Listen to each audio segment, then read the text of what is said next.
నాకు అర్హత లేకనా? అడే వాడు పోచాల శ్రీనివాసుడు బతకచ్చినోడు ఆడికి ప్రభుత్వ తలగాదారు వాడేవాడే.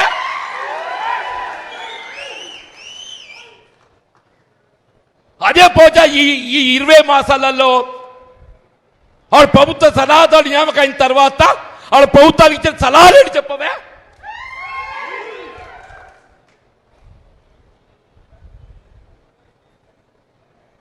నువ్వు వ్యవసాయ రంగాలు ఏం సలహాలు ఇచ్చినవే నువ్వు?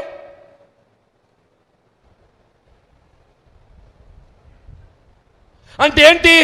నీ అడుగులకు ఎవడు మడుగలు ఒత్తుతాడో వాడికి పదవులు.